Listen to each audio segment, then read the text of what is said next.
উসমান হাদিকে যারা গুলি করেছে তাদের কি অনতিবিলম্বে আমরা বিচার চাই। দ্রুত সেই সন্ত্রাসীদেরকে বিচারের আওতায় আনতে হবে। সেজন্য যুব সমাজ ওঠো, হাত মুষ্টিবদ্ধ করো। 56,000 বর্গ মাইলের বাংলাদেশকে সন্ত্রাস মুক্ত করতে হবে। এক হাদির মুখের জবান বন্ধ করে দিলেও হাজার হাদি জেগে উঠে বাংলাদেশকে ভারতের দালাল মুক্ত করেই ছাড়বে।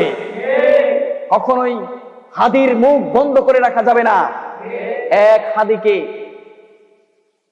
এক হাদির মুখের জবান যদি বন্ধ করে দেয়, কখনোই ভারতের দালালেরা এক হাদির মুখের জবান বন্ধ করে হাজার হাদি গর্জে উঠে প্রতিবাদ করবে। কখনোই হাদির মুখকে বন্ধ করতে পারবেন না। সেজন্য আমরা হাদির জন্য দোয়া করছি।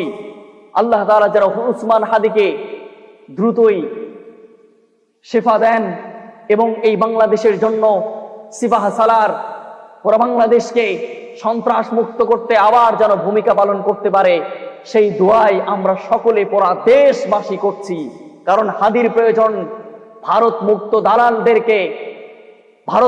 দালালদেরকে হটানোর জন্য একজন হাদি বাংলাদেশের জন্য খুবই প্রয়োজন, ঠিক কিনা? 24 পরবর্তী এই বাংলাদেশে আমরা কখনোই গুম খুনের রাজনীতি আমরা দেখতে চাই না। এই বাংলাদেশে কখনোই আমরা দখলদারিত্ব রাজনীতি কখনো আমরা দেখতে চাই না। আমরা কখনোই সন্ত্রাসদের রাজনীতি কখনো দেখতে চাই না। আমরা এই বাংলাদেশে কোনো ঘুষ, দুর্নীতি, চাঁদাবাজ আমরা আর কখনো দেখতে চাই না, ঠিক কিনা?